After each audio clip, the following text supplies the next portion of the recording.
Welcome to our epic adventure through the centuries, the complete history of the Saxons. In this video, we will take you on a journey through time to uncover the origins, power, and influence of this fascinating people.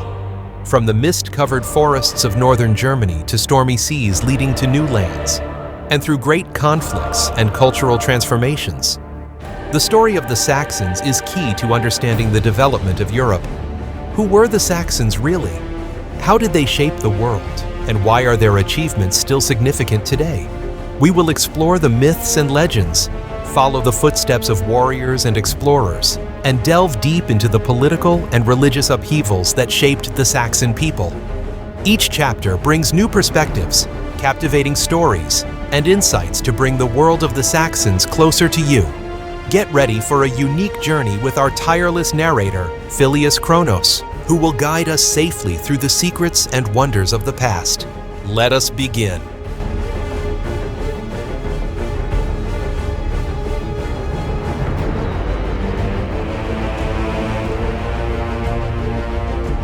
The story of the Saxons begins in the misty forests and river valleys of northern Germany, where their identity as a people took shape. In this chapter, we explore their early history, societal structure, and the cultural elements that defined them. Our story begins in the heartlands of northern Germany, a region marked by its dense forests, rolling hills, and winding rivers. This was the cradle of Saxon culture, where their identity as a people was forged. The Saxons lived along the Elbe, Weser, and Ems rivers, lifelines that sustained their communities. These waterways were essential, serving as veins of communication and trade, connecting villages, and ensuring the survival of their people. Fishing in these rivers provided food, while the fertile floodplains allowed for robust agricultural practices, including the cultivation of grains and the raising of livestock. The rivers also acted as boundaries and pathways, shaping the territorial organization of early Saxon settlements. The land itself was abundant. Dense forests of oak and beech offered timber for construction, firewood, and materials for tools and weaponry. Hunting these woodlands provided not only meat, but also furs, an essential resource for clothing and trade. Wild berries, nuts, and herbs supplemented their diets and were sometimes used in rituals or traditional medicine. But beyond resources, the land held a spiritual significance. The forests were seen as sacred places, home to spirits and gods that watched over the Saxon people. These groves were often the sites of tribal gatherings and ceremonies, where they would honor their deities and ancestors. The connection to nature was profound and shaped their identity, fostering a sense of unity and resilience in a sometimes harsh environment. In the heartland, Saxon communities were tightly knit, centered around clans and villages. Their wooden longhouses, built to endure the elements, served as both family homes and symbols of their connection to the land. Life in these villages revolved around seasonal cycles, planting in the spring, harvesting in the fall, and bracing for the cold, harsh winters. This deep-rooted connection to their homeland nurtured a people who were resourceful, adaptable, and fiercely independent. These qualities would prove critical as they faced the pressures of expansion, migration, and conflict in the centuries to come. The Saxon heartland was more than a place. It was the foundation of a cultural and spiritual legacy that would echo throughout history. The Saxons were more than a people connected by geography. They were bound by a strong social structure and shared traditions that defined their way of life. At the heart of Saxon society were the clans, or Zippen, extended family groups that formed the backbone of their communities. Each clan was led by a chieftain, chosen for their wisdom, strength, and leadership skills. These chieftains acted as both leaders in times of peace and warlords in times of conflict, guiding their people with the counsel of elder advisors. Life in Saxon villages was a balance between labor and tradition. Farming was the cornerstone of their existence, with men and women working the land to grow wheat, barley, and rye. Livestock such as cattle, pigs, and sheep provided meat, milk, and wool. These resources sustained the community. But surplus goods were also traded with neighboring tribes, fostering alliances and spreading Saxon influence. Craftsmanship thrived in Saxon culture. Blacksmiths forged tools and weapons, while weavers and potters produced goods essential for daily life. Saxon artisans were skilled in creating intricate jewelry and weaponry, often adorned with patterns inspired by their mythology and natural surroundings. These items were not only functional, but also carried cultural and symbolic significance, reflecting the value of Saxons. Oral tradition played a vital role in preserving the history, myths, and values of the Saxon people. Skalds, or storytellers, were highly respected figures who recited epic tales of gods, heroes, and ancestors. These stories were passed down from one generation to the next, serving as moral guides and instilling a sense of identity and pride in Saxon heritage. Through these tales, the Saxons kept their collective memory alive, even in times of hardship and change.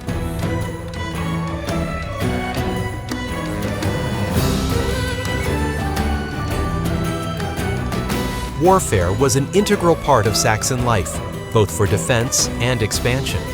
Warriors were held in high esteem, and their prowess in battle was celebrated in songs and legends. The Saxon shield wall, a tightly packed formation of warriors standing shoulder to shoulder, exemplified their discipline and strategic acumen.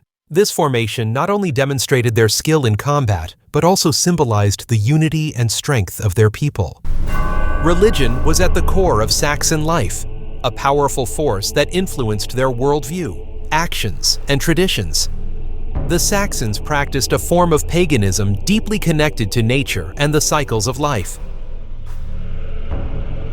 Their pantheon of gods was led by Woden, the chief deity, revered as the god of wisdom, war, and the afterlife. Thunor, the god of thunder and storms, was another key figure, symbolizing strength and protection. These deities were more than abstract concepts. They were present in the everyday lives of the Saxons, invoked in battle, harvests, and personal struggles. Sacred groves and natural landmarks, such as rivers and hills, were considered holy places where the Saxons believed the divine and mortal worlds intersected. These sites often served as venues for rituals, sacrifices, and ceremonies aimed at appeasing the gods, seeking blessings, or marking significant life events. Rituals were conducted by spiritual leaders, or tribal elders, who acted as intermediaries between the gods and the people. Towering above the Saxon landscape, massive stone graves stood as solemn reminders of the connection between the mortal and divine. These megalithic graves, often constructed from enormous unworked stones, were more than mere burial sites. They were enduring symbols of power, faith, and community. The Saxons believed these graves connected the earthly realm with the spiritual. Built to honor the dead, they served as communal burial places for extended families or entire clans. Their construction required immense effort and collaboration, showcasing not only the Saxons' engineering skills, but also their deep reverence for their ancestors. Rituals performed at these sites included offerings of food, crafted goods, and even sacrifices to appease the spirits and ensure prosperity for the living.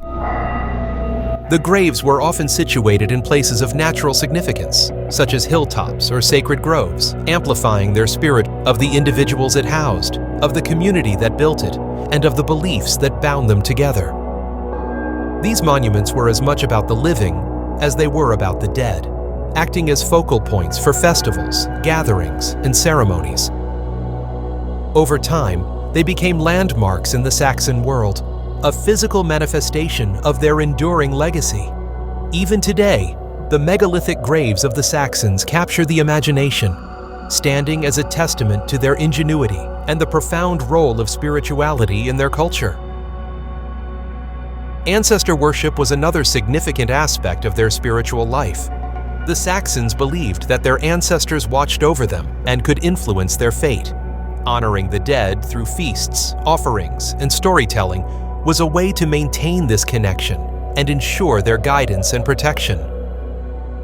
The Saxon calendar was a vibrant reflection of their connection to nature, agriculture, and the divine. Marked by seasonal changes, the calendar guided their daily lives and their spiritual practices. Yule, celebrated during the winter solstice, marked the year's darkest days and the promise of renewal. This festival involved feasts, storytelling, and rituals honoring the gods, particularly Woden, to ensure the return of light and prosperity. Eostre, the spring festival, celebrated fertility and rebirth. Named after the goddess Eostre, it was a time of planting crops and invoking blessings for abundant harvests. Rituals often included offerings of eggs and other symbols of fertility. The autumnal harvest festival was another significant event, dedicated to thanking the gods for the season's bounty. Communities gathered to share food, music, and stories, strengthening social bonds. Beyond these key festivals, the calendar also included days for ancestor worship, where families honored the spirits of the departed with offerings and prayers. These events reinforced the Saxons' connection to their lineage and the continuity of their traditions. Through their calendar and festivals, the Saxons celebrated the cycles of life and the forces that governed their world. These traditions, deeply rooted in their pagan beliefs, laid the foundation for cultural practices that endured long after the arrival of Christianity. Through their religion, the Saxons found meaning, unity, and resilience. It provided a framework for understanding their world, fostering a connection to their past and guiding their path forward. As we will see in later chapters, this deeply ingrained spiritual system would face profound changes with the introduction of Christianity, but its legacy would endure in many subtle forms.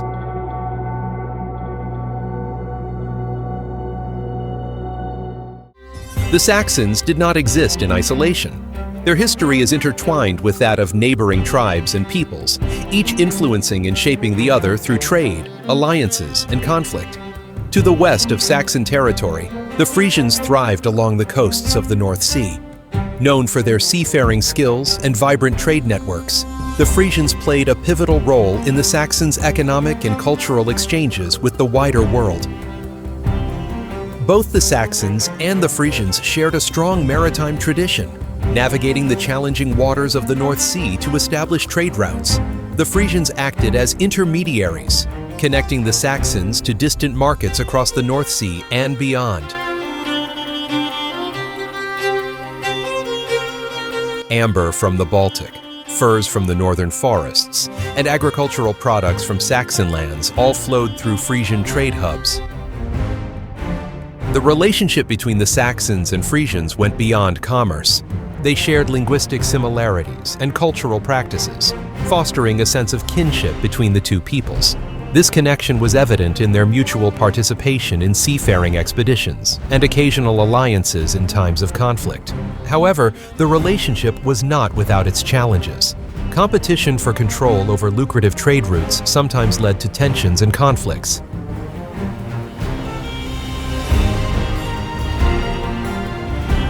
Despite this, the enduring partnership between the Saxons and Frisians significantly influenced the economic and cultural landscapes of both societies. The Frisians, with their skillful navigation and extensive trade networks, helped shape the Saxons' identity as a people deeply connected to the sea. This partnership left a lasting legacy in the history of Northern Europe, demonstrating the power of cooperation and exchange in shaping civilizations. To the south of Saxon territory lay the powerful Frankish kingdoms, whose history was deeply intertwined with that of the Saxons.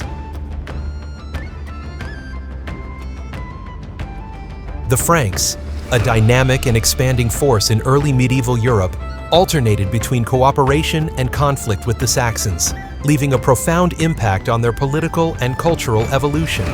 The relationship between the Saxons and the Franks was multifaceted. In times of peace, trade flourished, with goods such as weapons, textiles, and agricultural produce exchanged across their borders. These peaceful interactions fostered mutual economic growth and cultural exchange, with the Franks introducing elements of their governance and Christianity to the Saxons. However, peace was often fleeting. The Franks, under leaders such as Charlemagne, sought to expand their influence and impose Christian rule over the Saxons. This ambition led to the infamous Saxon Wars, a series of brutal conflicts that spanned decades.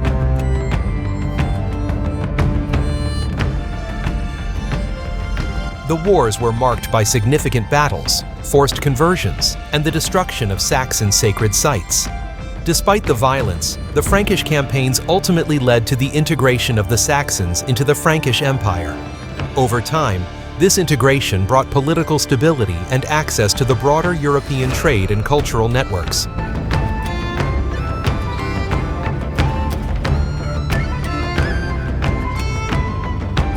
The Saxons adopted many Frankish administrative practices, and their eventual Christianization became a defining moment in their history.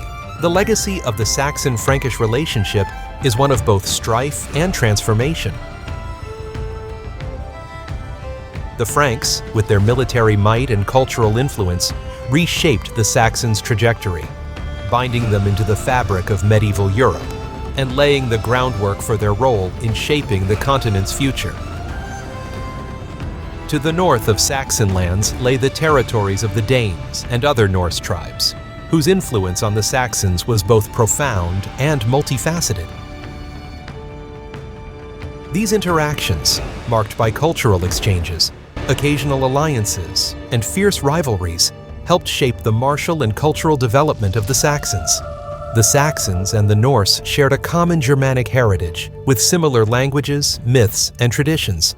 This shared foundation fostered periods of peaceful interaction, during which goods, ideas, and customs flowed between the two peoples.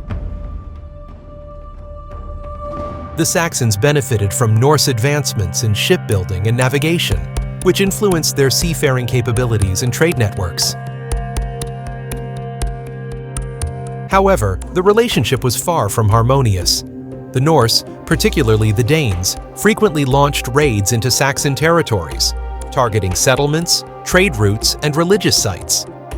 These incursions tested the Saxons' defenses and led to the development of fortified settlements and new military strategies, including the strengthening of the Saxon shield wall. Despite these conflicts, the Saxons and Norse also found common ground in shared enemies and mutual interests. Temporary alliances were formed during periods of greater external threats, showcasing the pragmatic diplomacy of both groups. The impact of the Norse on Saxon society extended beyond the battlefield. Norse myths and cultural motifs found their way into Saxon art, while their daring spirit of exploration inspired Saxon traders and adventurers. Over time, these exchanges contributed to the resilience and adaptability of the Saxons, preparing them for the challenges of a changing world. The relationship between the Saxons and the Norse tribes remains a testament to the dynamic interplay of conflict and cooperation, illustrating how even adversaries can leave lasting legacies on one another's cultures. To the east of Saxon lands lay the territories of various Slavic tribes, whose interactions with the Saxons were defined by a mix of trade, cultural exchange, and territorial disputes. These relationships were crucial in shaping the Saxons' eastern borders and their approach to diplomacy and conflict. The Saxons engaged in active trade with the Slavic tribes, exchanging goods such as tools, textiles, and jewelry for resources like timber, honey, and agricultural products. These exchanges not only strengthened economic ties, but also introduced new cultural influences that enriched both societies. Despite these benefits, the Saxons and Slavs often clashed over territory and resources. The fertile lands along their shared borders were highly contested, leading to frequent skirmishes and the need for fortified settlements on both sides. These conflicts pushed the Saxons to refine their military strategies and establish clearer territorial boundaries.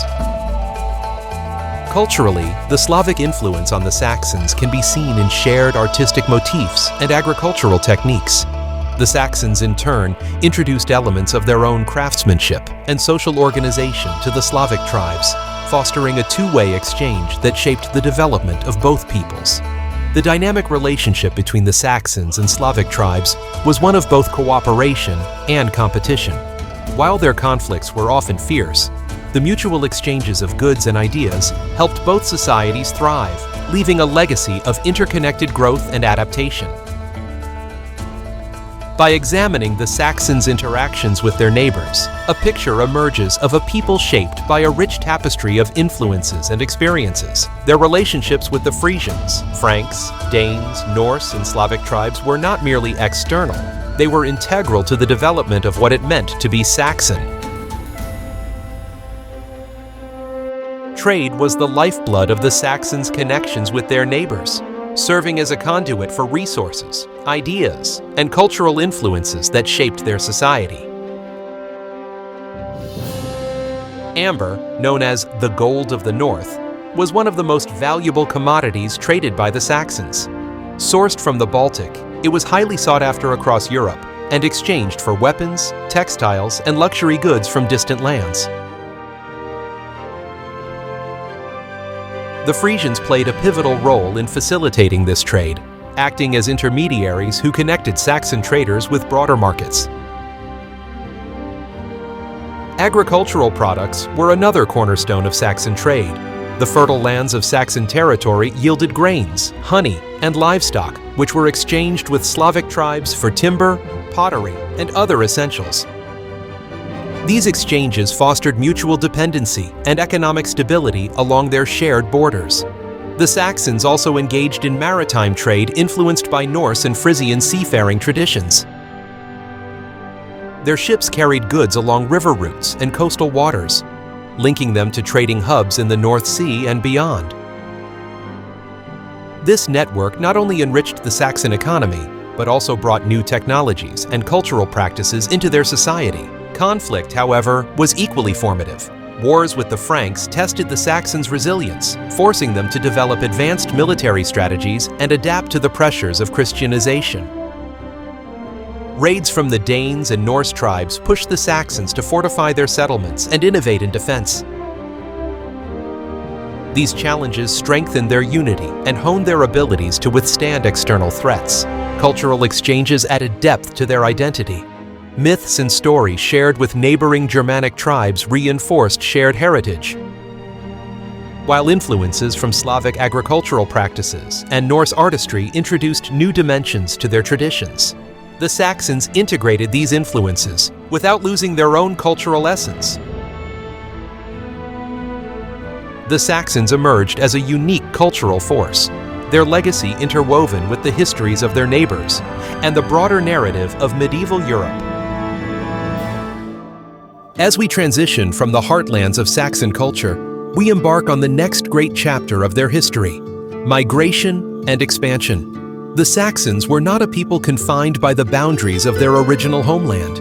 Driven by population pressures, resource needs, and opportunities for conquest, they embarked on journeys that would shape their destiny and redefine the map of Northern Europe. The first waves of migration were triggered by environmental and demographic changes. Fertile lands to the west and south, combined with declining resources in their homeland, encouraged many Saxons to seek new territories. These migrations often brought them into contact and conflict with established peoples such as the Britons, Franks, and other Germanic tribes. One of the most defining movements in Saxon history was their migration to Britain. Alongside the Angles and Jutes, the Saxons crossed the North Sea and established settlements that would eventually evolve into the Anglo-Saxon kingdoms. These migrations were not merely acts of conquest, they were the planting of seeds for a new cultural and political landscape. The Saxon migration was marked by both warfare and diplomacy. As they moved into new lands, they clashed with native populations, yet also formed alliances that allowed them to secure their holdings.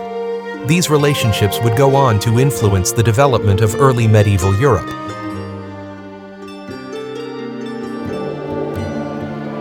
As Saxon settlers brought with them their traditions, beliefs, and social structures, expansion was not limited to migration alone. The Saxons also extended their influence through trade networks, marriage alliances, and military campaigns, leaving an indelible mark on the regions they touched. The blending of Saxon culture with local traditions created vibrant new societies, showcasing their adaptability and resilience. Through their migrations and expansions, the Saxons transformed from a regional people into a key force in shaping early medieval Europe. This chapter explores the motivations, challenges, and legacies of their movements, offering a window into how the Saxons forged a new identity far from their original homeland. What drove the Saxons to leave their homeland?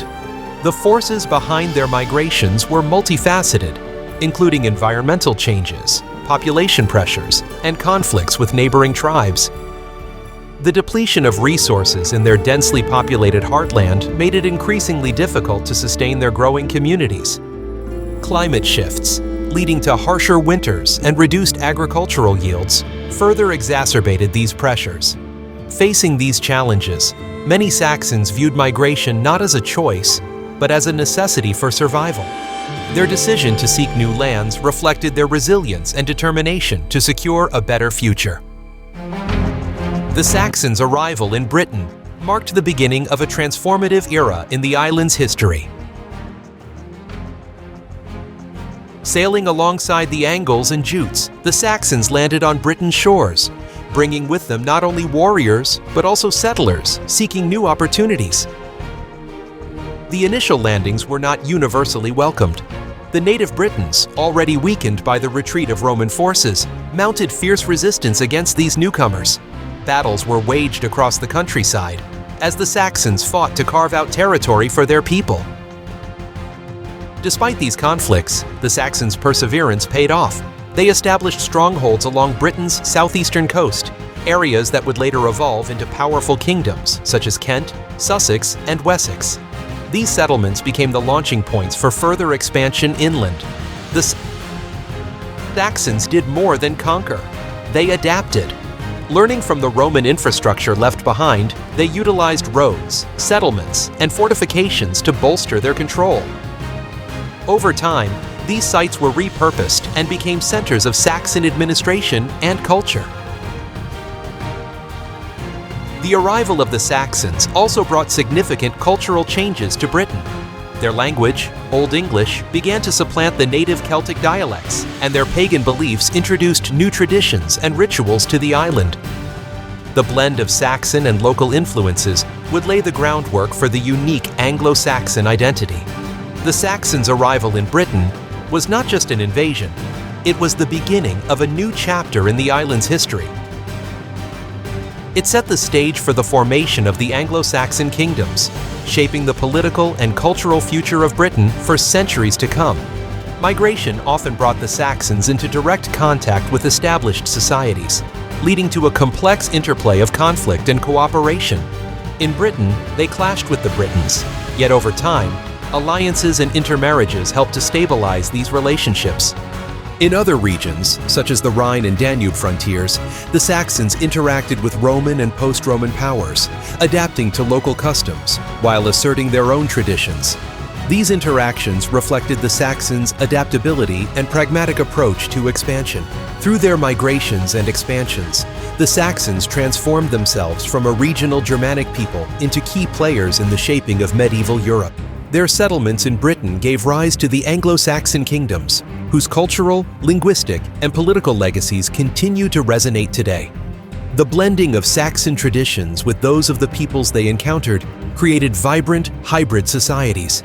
These migrations also solidified the Saxons' reputation as adaptable and resilient, capable of thriving in new and challenging environments.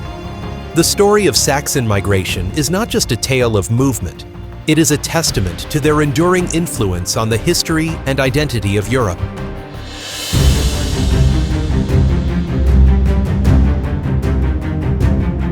The Saxon Wars were fueled by fundamental differences between the Saxons and the Franks.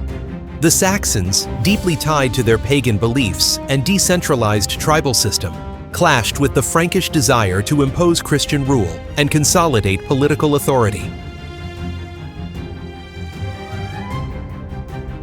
These differences created a powder keg of tension along their shared borders. The Franks, led by Charlemagne, sought to expand their empire and unify it under Christianity. For Charlemagne, the Saxons represented a barrier to his vision of a consolidated and pious realm.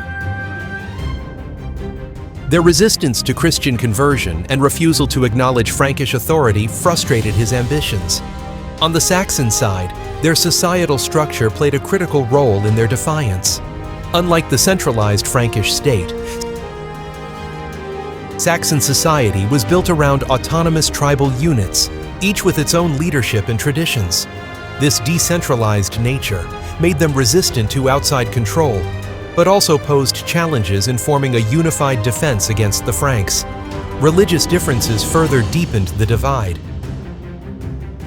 While the Franks viewed Christianity as a unifying and civilizing force, the Saxons saw their pagan traditions as central to their identity. The Frankish push to convert the Saxons by force was seen as an existential threat, fueling their determination to resist. Geography also contributed to the conflict. The dense forests and rivers of Saxon territory created natural barriers that frustrated Frankish campaigns, but also limited the Saxons' ability to coordinate their defenses. The shared border became a zone of frequent skirmishes, raids, and retaliatory attacks, setting the stage for decades of warfare. The Saxon Wars were not inevitable, but they were the result of a long history of tensions over culture, religion, and power. The roots of this conflict highlight the deep-seated differences that made reconciliation so difficult and ensured that the wars would be among the most brutal and protracted in early medieval Europe. The Saxon Wars reached their peak under the relentless campaigns of Charlemagne. Determined to subdue the Saxons and expand his empire, Charlemagne employed a combination of military force, strategic alliances, and psychological tactics that pushed the Saxons to their limits. The Frankish campaigns were methodical. Charlemagne's forces crossed the Rhine into Saxon territory, targeting key settlements and sacred sites.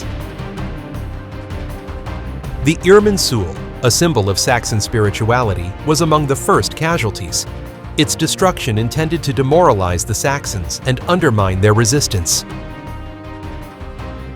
Charlemagne's strategy relied on overwhelming force. His armies, well-trained and equipped, conducted a scorched earth policy, burning villages, seizing livestock, and uprooting Saxon communities. These tactics aimed to disrupt the Saxons' ability to sustain prolonged resistance, yet the Saxons proved resilient. Under leaders like Witikind, they employed guerrilla tactics, striking Frankish forces in swift, calculated raids before retreating into the dense forests they knew so well. This style of warfare frustrated Charlemagne, who struggled to bring the elusive Saxons to open battle. The campaigns were not without their turning points. The massacre of Verdun in 782 AD remains one of the darkest chapters of the Saxon Wars. After a particularly intense rebellion led by Witikind, Charlemagne sought to make an example of captured Saxon warriors. In a calculated act of terror, approximately 4,500 Saxon prisoners were executed in a single day under Charlemagne's orders. The executions were carried out near the town of Verdun, intended to send a clear message of the consequences of resistance. The massacre of Verdun had immediate and lasting impacts.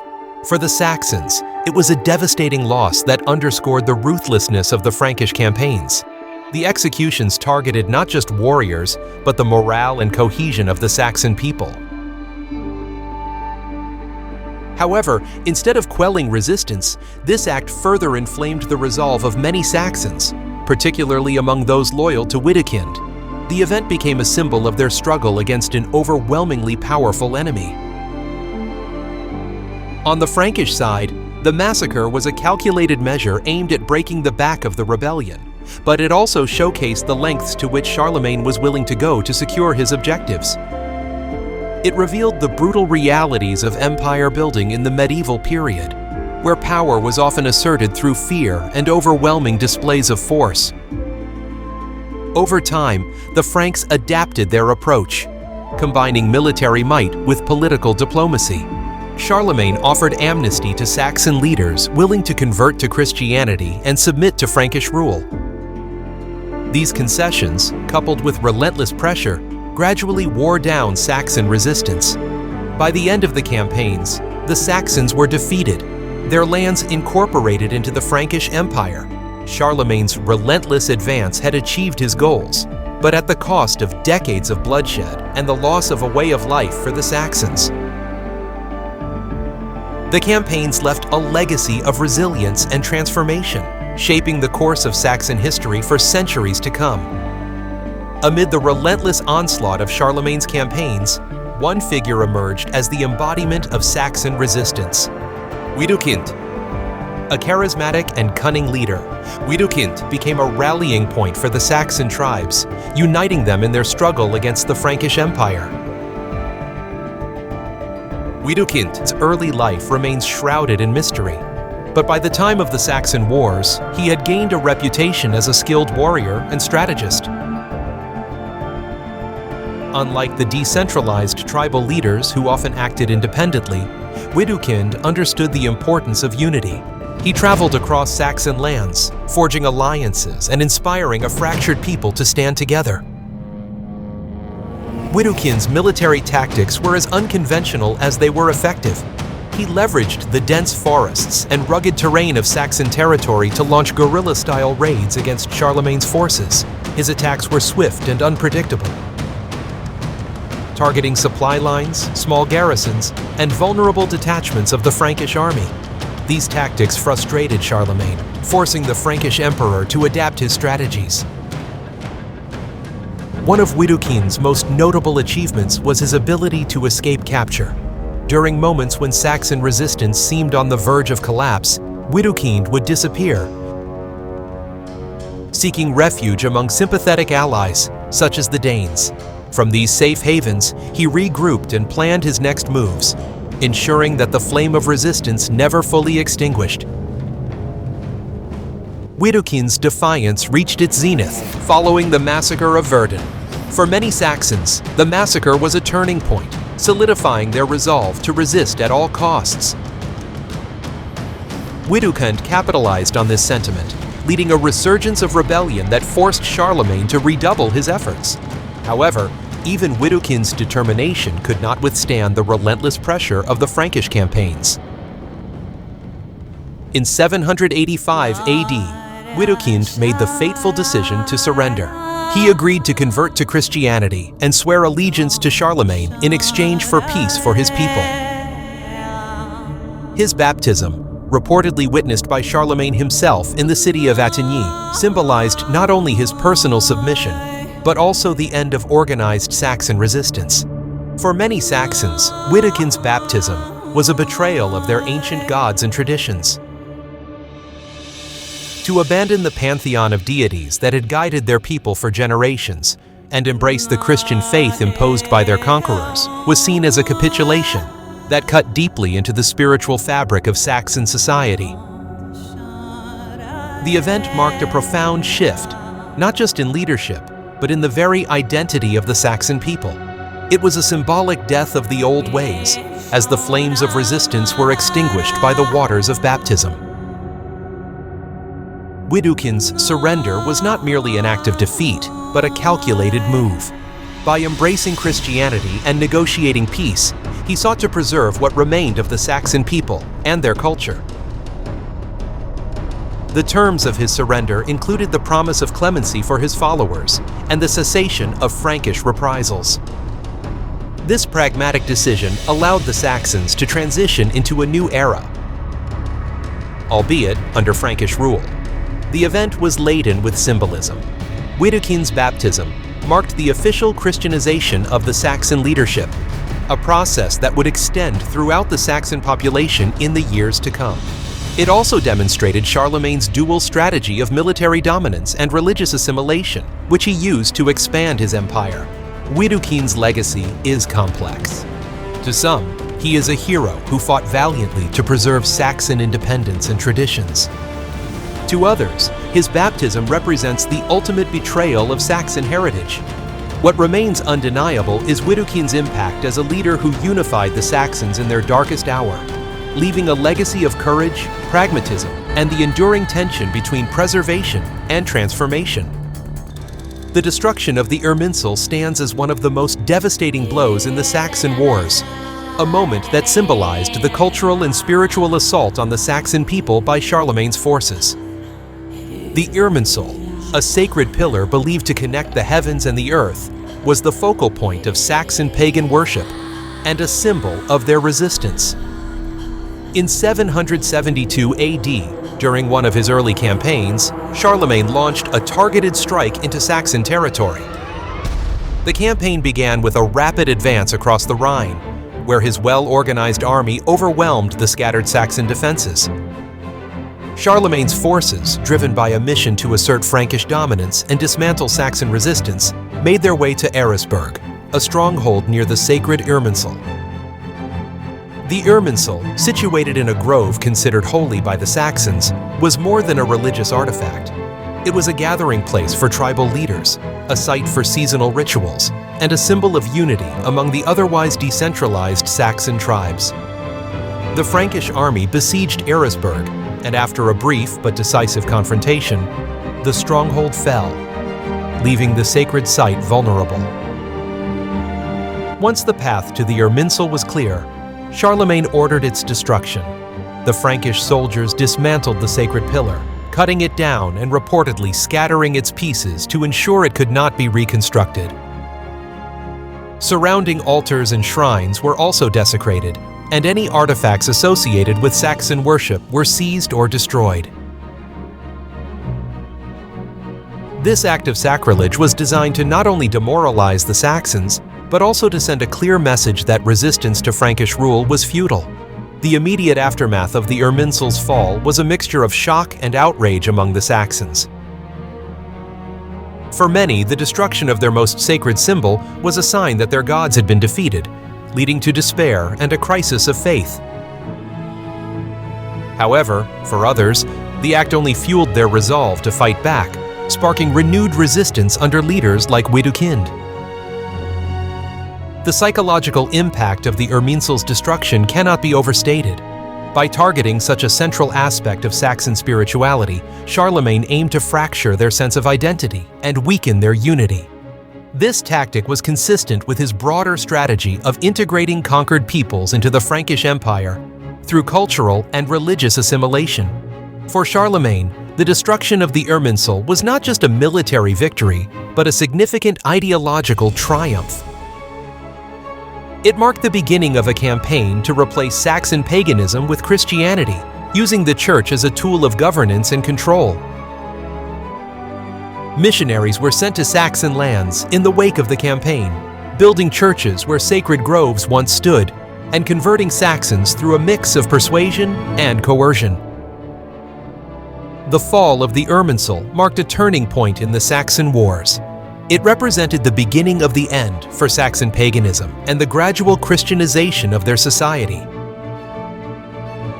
Yet, even in its destruction, the memory of the Irminsul lived on as a symbol of Saxon resilience and the enduring struggle to preserve their identity in the face of overwhelming odds. The conclusion of the Saxon Wars brought a profound transformation to Saxon society.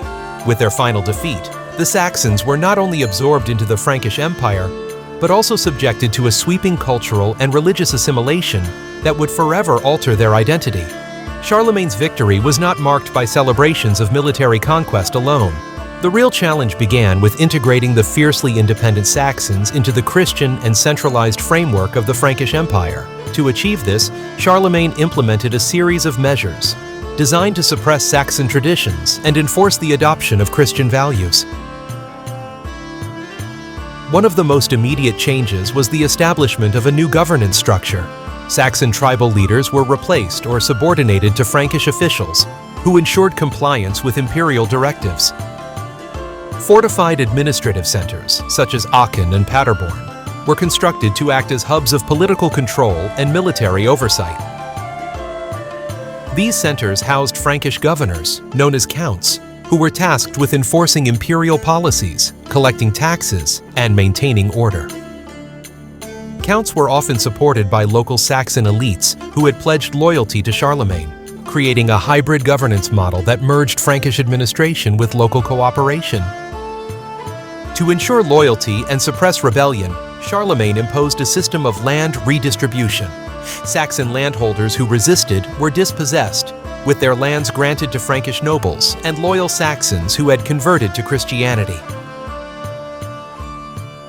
This redistribution weakened the traditional power of Saxon tribal leaders, further integrating the region into the Frankish feudal system. Religious transformation was central to this integration. Churches were constructed where Saxon sacred sites once stood, serving both as places of worship and symbols of Frankish dominance. These churches were often built using materials from desecrated pagan shrines, physically demonstrating the replacement of old beliefs with the Christian faith. Clergy members, many of whom were Frankish or trained within the Frankish Church, were appointed to oversee these new religious centers, ensuring that Saxon Christianity adhered to imperial doctrine. Missionaries were dispatched to convert the Saxon populace, using a combination of persuasion, education, and force. These missionaries, such as Saint Lebuin and Saint Boniface, often faced hostility, but persevered in their efforts to establish Christian communities. Religious schools were founded to educate Saxon children in Christian teachings, replacing traditional oral storytelling with scripture-based lessons. The Capitulary for Saxony, issued by Charlemagne, codified these changes. This legal framework imposed severe penalties for maintaining pagan practices, including the death penalty for those who refused baptism or continued to perform traditional rituals. The Capitulary also mandated the observance of Christian holidays, such as Easter and Christmas, which gradually replaced native festivals. Despite the harshness of these measures, the Saxons proved resilient. Over time, they adapted to their new reality, blending elements of their own culture with Christian practices. Festivals, myths, and traditions were reinterpreted within a Christian context. For example, the pagan spring festival of Eostre was reimagined as the Christian celebration of Easter, retaining some of its original themes of renewal and fertility. Economically, integration into the Frankish Empire brought both challenges and opportunities. While many Saxons faced hardships under the new system, others benefited from access to broader trade networks and the stability of imperial rule. Saxon craftsmanship and agricultural practices continued to thrive, contributing to the overall prosperity of the empire. What had once been a fiercely autonomous and pagan society became a cornerstone of the Carolingian world. The process was neither quick nor painless, but it laid the foundation for the Saxons to emerge as a vital part of medieval Europe's cultural and political fabric. The Christianization of the Saxons was a transformative process that reshaped their society, culture, and governance, spanning decades and marked by resistance, adaptation, and eventual integration. This monumental shift was driven by both internal dynamics and external influence from the Frankish Empire and the broader Christian world. Missionaries played a pivotal role in the Christianization of the Saxons. Figures like Augustine of Canterbury and Saint Boniface were instrumental in spreading the Christian faith. Augustine's arrival in Britain in 597 AD laid the groundwork for Anglo-Saxon Christian traditions. While Boniface's efforts on the continent, particularly among the Saxons in Europe, helped convert their leadership and communities, Boniface's approach often involved directly challenging pagan practices, such as the felling of sacred trees, to demonstrate the power of the Christian God. The symbolic act of cutting down the Donar oak, a tree sacred to the Saxons, became a turning point. By replacing the oak with a Christian chapel, Boniface sent a powerful message about the supremacy of Christianity over paganism. These acts of defiance against pagan symbols often carried significant personal risk for missionaries, but they succeeded in creating dramatic visual shifts in the cultural landscape. Missionaries also relied on persuasion and education. They established schools alongside churches to teach Saxon children the principles of Christianity, as well as basic literacy. By focusing on the next generation, missionaries ensured that Christian teachings took root in Saxon society over time. royal support played a crucial role in the success of missionary efforts. Charlemagne's backing of the Christianization process meant that missionaries could operate under the protection of Frankish military and political authority. This combination of religious zeal and imperial power ensured that even the most resistant communities eventually embraced Christianity. Despite these efforts, resistance was common. Some missionaries faced violent opposition, with accounts of attacks on Christian outposts and the martyrdom of priests. Yet the persistence of these religious pioneers and their ability to adapt their methods ensured the gradual but steady conversion of the Saxons. The conversion of Saxon leaders was a turning point in the Christianization process. Charlemagne's campaigns in continental Saxony forced many tribal leaders to accept baptism as a condition of peace. This was not merely a spiritual transformation, but a calculated political move. For Charlemagne, the conversion of these leaders ensured their allegiance to the Frankish crown and the integration of their territories into his empire. Widukind's baptism in 785 AD remains one of the most significant moments in this process. In England, the conversion of leaders such as King Ethelbert of Kent set a powerful precedent. Ethelbert, influenced by his Christian wife, Queen Bertha, and the mission of Augustine of Canterbury, embraced Christianity not only for its spiritual message, but also for its diplomatic and cultural benefits. His conversion in the early 7th century was a carefully orchestrated event.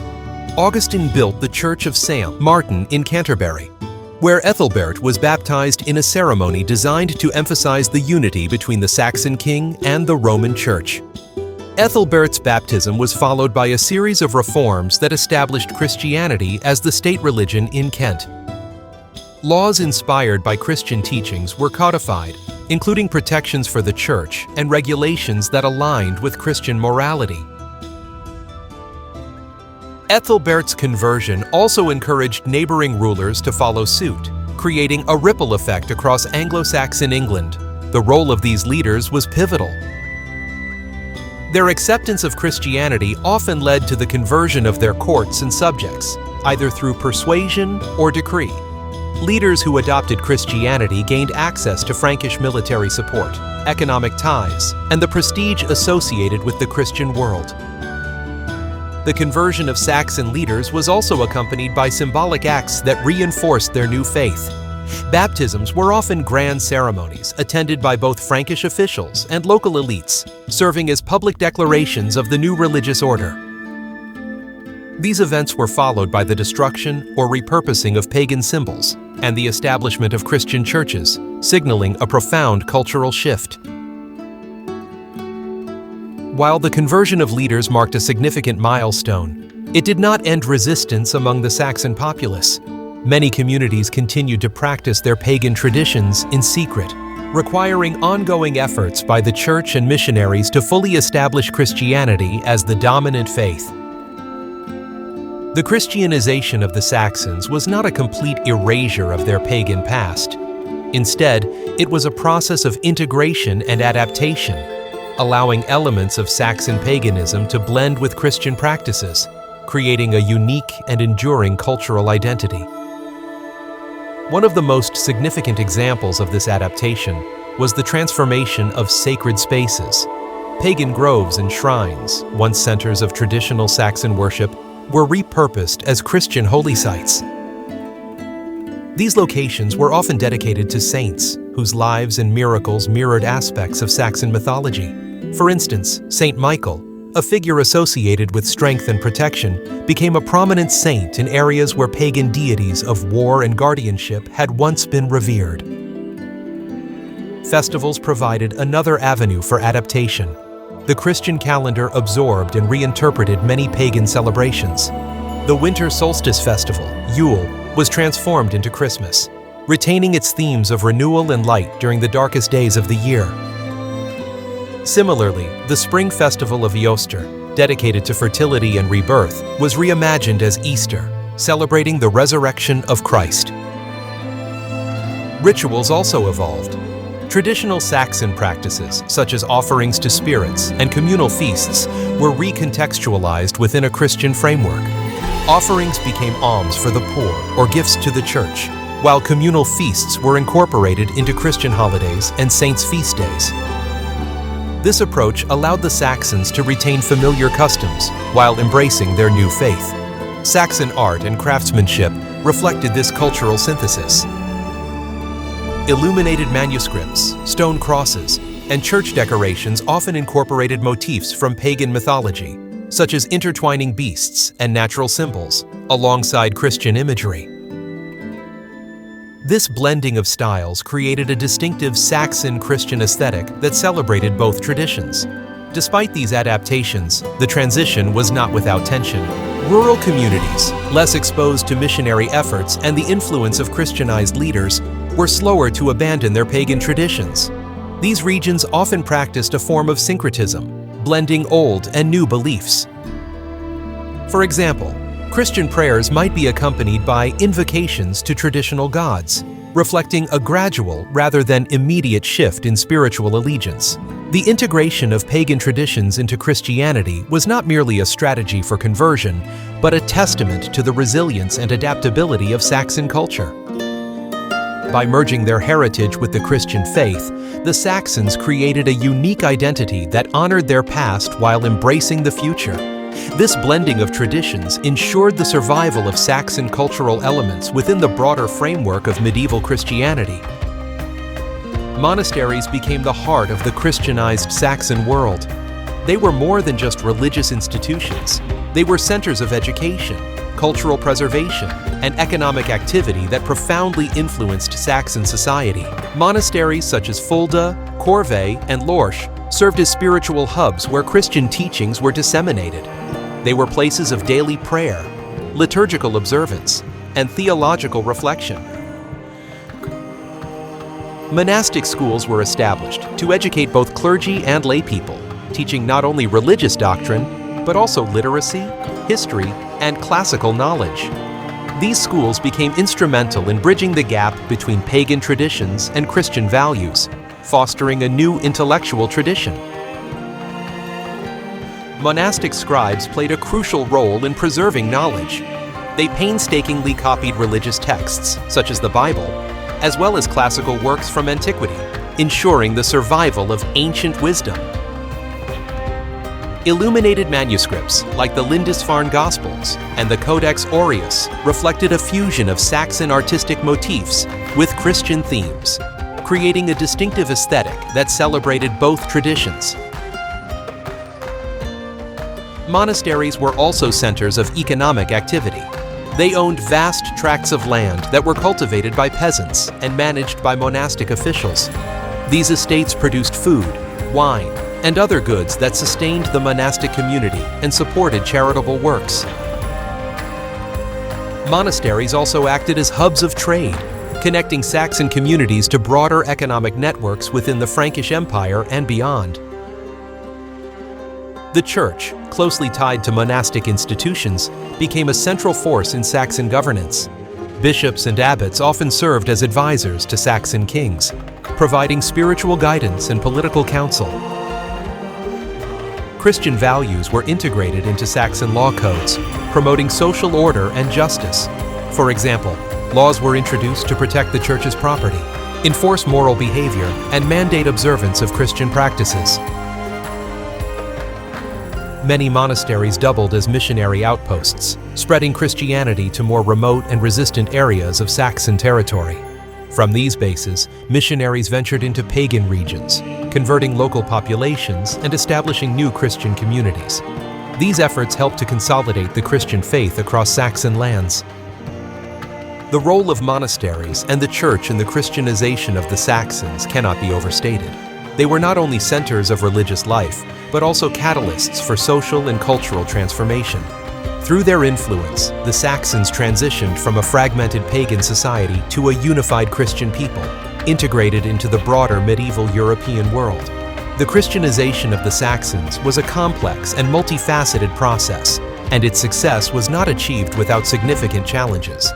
The resistance from rural communities, the persistence of pagan traditions, and the cultural tension between old and new beliefs created obstacles that required decades of effort to overcome. In remote and less accessible regions, many Saxons were deeply attached to their ancestral practices. These communities, far removed from the influence of Christianized leaders and missionaries, often continued their pagan worship in secret. Sacred groves, hidden altars, and clandestine rituals persisted for generations, necessitating ongoing efforts by the Church to root out these practices. The rural Saxons' attachment to their traditions highlighted the cultural divide between the Christianized elite and the broader population.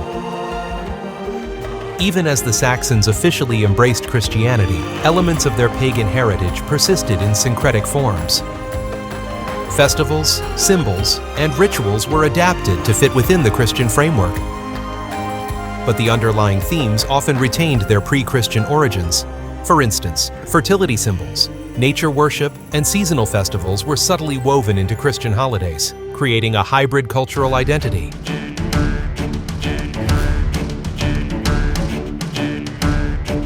The arrival of the Saxons in England, alongside the Angles and Jutes, marked a transformative period in the 5th and 6th centuries. These migrations were driven by population pressures in continental Europe and the opportunities presented by the power vacuum left by the Roman withdrawal from Britain. The collapse of Roman authority in Britain around 410 AD left the island vulnerable to raids and invasions. Native Britons, struggling to defend their territories, sought assistance from Saxon mercenaries. These initial interactions opened the door for larger waves of Saxon, Angle, and Jutish migrations. Overcrowding and resource scarcity in their homelands further motivated these groups to seek new opportunities across the North Sea. The first Saxon settlements were concentrated in southeastern England, particularly in areas like Kent, Sussex, and Essex. Fertile lands, accessible waterways, and favorable climates made these regions ideal for agriculture and settlement. Archaeological evidence, such as burial sites and village remains, reveals the Saxons' ability to establish self-sufficient communities with advanced farming and craftsmanship. As Saxon settlements expanded, tensions with the native Britons escalated into violent conflicts. The legendary Battle of Mount Badon, often attributed to King Arthur, was one such instance of resistance against Saxon advances. Despite these setbacks, the Saxons gradually pushed westward, carving out territories and displacing many native populations. By the late 5th century, the Saxons began organizing their settlements into tribal territories. These early polities were governed by local chieftains who wielded both military and political power. Over time, these territories coalesced into larger kingdoms, such as Kent under King Ethelbert and Sussex under King Ella. These kingdoms laid the foundation for the complex political landscape of Anglo-Saxon England. The Saxons brought with them their language, customs, and pagan beliefs, which began to blend with the remnants of Roman and Celtic traditions in Britain. This cultural exchange shaped the identity of early Anglo-Saxon society, evident in their art, burial practices, and governance structures. By the 7th century, the Saxons had established a patchwork of powerful kingdoms that defined Anglo-Saxon England. These included Wessex, Sussex, Essex, East Anglia, Northumbria, and Mercia, each vying for dominance over the others. These kingdoms were more than just political entities. They were centers of cultural and military innovation, each contributing to the identity of early England. Mercia emerged as one of the most dominant kingdoms during the 8th century, reaching its peak under King Offa, R757-796. Offa's reign was marked by ambitious projects and political consolidation that transformed Mercia into a regional superpower. One of Offa's most remarkable achievements was the construction of Offa's Dyke, a monumental earthwork stretching along the Welsh border. This structure, both defensive and symbolic, delineated Mercian control and deterred raids from Welsh tribes. It also showcased Mercia's engineering capabilities and political authority. Under Offa, Mercia expanded its influence over neighboring kingdoms, asserting dominance over East Anglia, Kent, and parts of Wessex. Offa's military campaigns and strategic marriages strengthened Mercia's position as a unifying force in southern England. Mercia became a hub of trade and commerce, with its capital at Tamworth serving as a political and economic center. Offa's establishment of a standardized coinage system, including the renowned silver penny, facilitated trade and reinforced Mercia's economic stability. Culturally, Mercia flourished under Offa's rule. The kingdom embraced Christianity, fostering the growth of monasteries and churches that became centers of learning and artistic production. Offa maintained strong ties with the papacy, negotiating treaties and sending gifts to the Pope, which elevated Mercia's status in the Christian world. Offa's diplomatic acumen extended beyond England. He forged alliances with Charlemagne, the ruler of the Frankish Empire, strengthening Mercia's international standing. Correspondence between the two rulers highlights mutual respect and cooperation, with Offa's coinage even mirroring Frankish designs. Though Mercia's dominance waned after Offa's death, its contributions to the political, economic, and cultural fabric of Anglo-Saxon England were profound. The kingdom's advancements in governance, trade, and diplomacy set the stage for the eventual unification of England. Northumbria emerged as a beacon of religious and intellectual achievement during the 7th and 8th centuries. Its monasteries, such as Lindisfarne and Jarrow, became centers of Christian learning and cultural preservation. Northumbria played a crucial role in the spread of Christianity across England. The Synod of Whitby in 664 AD resolved conflicts between Celtic and Roman Christian practices, aligning the kingdom with the Roman Church. Monasteries established by figures like St. Aidan and St. Cuthbert not only spread Christianity, but also became hubs of spiritual devotion and missionary work. Northumbria's intellectual contributions were unparalleled. The Venerable Bede, a monk at Jarrow, produced works such as Ecclesiastical History of the English People, which remains a vital source for early English history. These monasteries were also centers of manuscript production, creating masterpieces like the Lindisfarne Gospels, which combined intricate Saxon artistry with Christian themes. The cultural output of Northumbria influenced both religious and secular life. Its illuminated manuscripts, stone crosses, and ecclesiastical architecture reflected a blending of Saxon and Christian traditions, leaving a lasting artistic legacy. The Viking raid on Lindisfarne in 793 AD marked a dramatic turning point for Northumbria and Anglo-Saxon England. The monastery at Lindisfarne, revered as a spiritual and cultural hub, was brutally attacked by Norse invaders. The Vikings pillaged the sacred site, looting its treasures, desecrating religious relics, and killing or enslaving many of the monks. This shocking event sent ripples of fear throughout Christendom, heralding the beginning of the Viking Age. The sacking of Lindisfarne highlighted the vulnerability of even the most revered Christian sites and underscored the growing threat posed by Norse seafarers. Despite this devastation, Lindisfarne's legacy endured. Survivors preserved its traditions, and the event galvanized efforts to fortify other monastic and coastal communities against further raids. The illuminated Lindisfarne Gospels, completed before the attack, remain a testament to the monastery's cultural achievements and resilience. Northumbria's prominence waned with Viking incursions in the late 8th century, including the sacking of Lindisfarne, which marked the beginning of the Viking Age. Despite its decline, Northumbria's contributions to religion, scholarship, and art profoundly shaped the cultural and spiritual identity of Anglo-Saxon England. Wessex emerged as the most influential kingdom in Anglo-Saxon England, known for its military resilience, cultural development, and role in unifying the land into a single English identity. Its prominence was solidified through the leadership of legendary kings such as Cerdic, Alfred the Great, Edward the Elder, and Aethelstan. The Kingdom of Wessex was established in the 6th century by Cerdic, whose lineage became synonymous with leadership and continuity. From its earliest days, Wessex expanded its territory through conquest and strategic alliances, carving out a significant role in the shifting landscape of Anglo-Saxon England. Wessex is best known for its successful resistance against Viking incursions. Under King Alfred the Great, r. 871 to 899, Wessex became the last major kingdom to stand against the Norse onslaught. Alfred's military reforms, including the establishment of fortified towns, burghs, and a reorganized militia system, were instrumental in repelling Viking advances.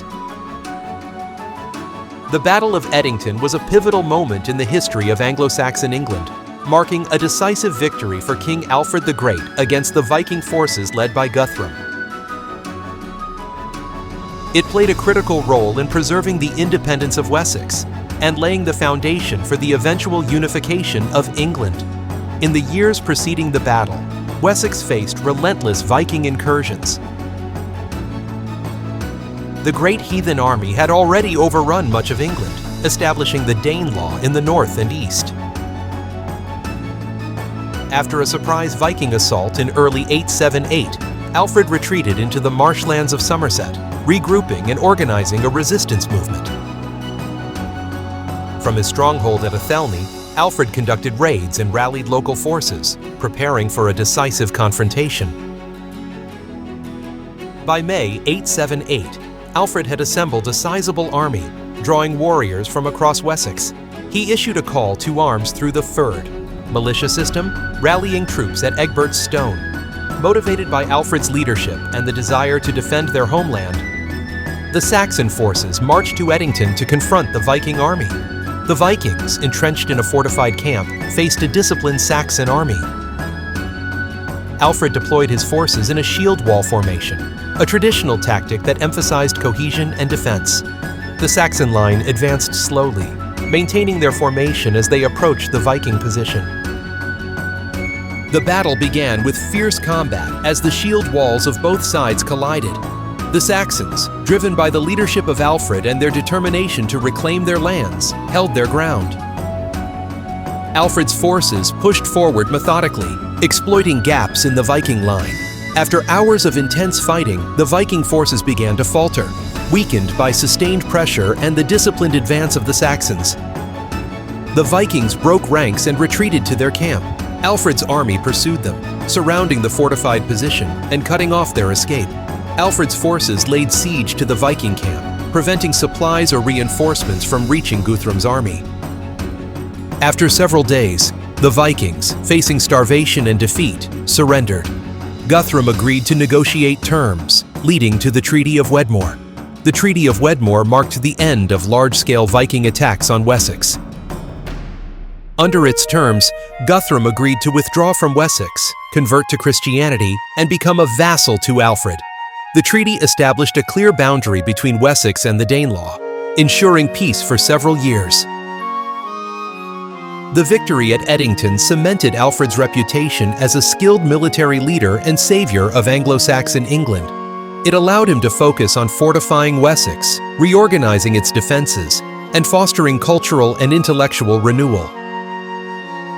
Edington was not only a military triumph, but also a turning point in the survival of the Anglo-Saxon kingdom against external threats. Anglo-Saxon society was highly structured and rooted in both tradition and innovation. At its core was a hierarchical system, community-based governance, and a thriving cultural identity that blended native traditions with external influences. Anglo-Saxon society was organized into distinct classes: kings and nobles. The kings ruled the kingdoms, supported by powerful nobles who held significant influence over local governance and military affairs. Freemen, ceorls, landowners and farmers formed the backbone of Anglo-Saxon society. They were independent, but often pledged loyalty to a noble or king. Serfs and slaves, the lowest class, composed of bonded laborers and enslaved individuals, who worked on estates and had limited rights. Each community was centered around a village or manor, with governance provided through local assemblies known as moots. These assemblies allowed freemen to participate in decision-making, maintaining a sense of local autonomy. Anglo-Saxon England was a cultural beacon, producing some of the most enduring works of literature and art in early medieval Europe. The epic poem Beowulf epitomizes their literary tradition, blending pagan heroism with Christian values. Art and craftsmanship flourished, particularly in metalwork and illuminated manuscripts.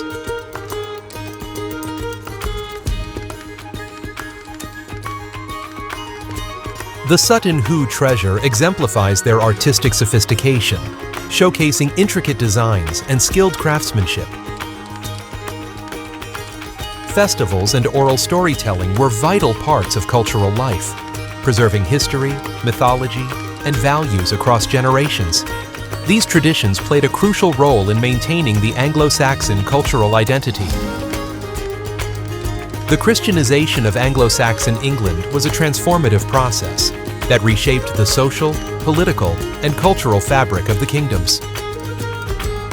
The arrival of St. Augustine in 597 AD marked a turning point in Anglo-Saxon religious history. Sent by Pope Gregory the Great, Augustine's mission successfully converted King Ethelbert of Kent, paving the way for widespread adoption of Christianity. Over the next century, missionaries such as St. Aidan and St. Cuthbert worked tirelessly to spread the faith, establishing monasteries and churches across the land. Monasteries became the heart of Christian life in Anglo-Saxon England. Institutions like Lindisfarne, Jarrow, and Canterbury were not only centers of worship, but also hubs of education and cultural preservation. Monastic scribes produced illuminated manuscripts, including the Lindisfarne Gospels, which blended Christian themes with Anglo-Saxon artistry. These centers preserved classical knowledge and fostered intellectual growth. Figures such as the Venerable Bede, a monk at Jarrow, contributed significantly to historical and theological scholarship. His ecclesiastical history of the English people remains a cornerstone of early English historiography. Christianity deeply influenced Anglo-Saxon governance. Kings adopted Christian values in their laws and policies, promoting social order and justice. Church leaders often served as advisors to rulers, blending spiritual authority with political power. Festivals like Christmas and Easter replaced pagan celebrations, reinforcing Christian traditions. The Church also played a key role in mediating disputes and fostering alliances between kingdoms. The Anglo-Saxon period came to a close with the confluence of Viking incursions, internal strife, and the eventual Norman conquest. From the late 8th century onward, Viking raids posed a constant threat to Anglo-Saxon kingdoms. The sacking of Lindisfarne in 793 AD marked the beginning of the Viking Age. While many kingdoms fell under Viking control, Wessex under Alfred the Great resisted and eventually reclaimed territory through a combination of military strategy and diplomacy. The Battle of Edington in 878 AD was a turning point, securing Wessex's independence and leading to the Treaty of Wedmore. Under subsequent rulers like Edward the Elder and Ethelstan, the Anglo-Saxons consolidated their power, reclaiming Danelaw territories and uniting England. Despite their resilience, the Anglo-Saxon kingdoms faced growing challenges in the 11th century. Succession disputes weakened central authority, while the death of Edward the Confessor in 1066 left a power vacuum. This instability culminated in the Battle of Hastings, where William the Conqueror defeated King Harold II, marking the Norman conquest of England. The Anglo-Saxon legacy endured despite the Norman takeover. Their contributions to governance, literature, art, and law continued to shape English identity. The blending of Anglo-Saxon and Norman traditions created a rich cultural tapestry that defined medieval England and beyond. The Saxon kingdoms in England were more than just regional powers. They were the architects of a unified English identity. Their contributions to governance, culture, and religion laid the foundation for the development of England as a nation, and their legacy endures in the fabric of British history. The Viking Age brought turmoil and transformation to Anglo-Saxon England. The Norsemen, driven by a desire for wealth, land, and conquest, launched relentless raids on the Saxon kingdoms. These incursions culminated in the establishment of the Danelaw, reshaping the political and cultural landscape of England. The Viking Age in England began dramatically with the sacking of Lindisfarne in 793 AD. The Norsemen targeted monasteries, rich with treasures and poorly defended, making them prime targets. These early raids were swift and brutal, leaving devastation in their wake. Over the next decades, the Vikings expanded their operations, raiding deep into Anglo-Saxon territories. Coastal towns and river settlements were particularly vulnerable. The Great Heathen Army, also known as the Great Viking Army, was a massive coalition of Norse warriors from Denmark, Norway, and Sweden. Unlike earlier Viking raids, this force was organized for conquest and settlement, rather than quick plunder. Led by prominent Viking leaders such as Ivar the Boneless, Halfdan Ragnarsson, and Ubba, the army landed in East Anglia in 865 AD. Marking the beginning of a large-scale invasion. The Great Heathen Army quickly overran East Anglia, compelling the local ruler to provide tribute and supplies. By 866 AD, the army captured York, a major center of Northumbria, defeating its rival kings Osbert and Ella. The fall of York marked a significant victory, establishing the city as a Viking stronghold. In the following years, the army pushed further into Mercia and Wessex, encountering varying levels of resistance. Their campaigns were characterized by swift movements, brutal tactics, and the strategic use of terror to subdue opposition.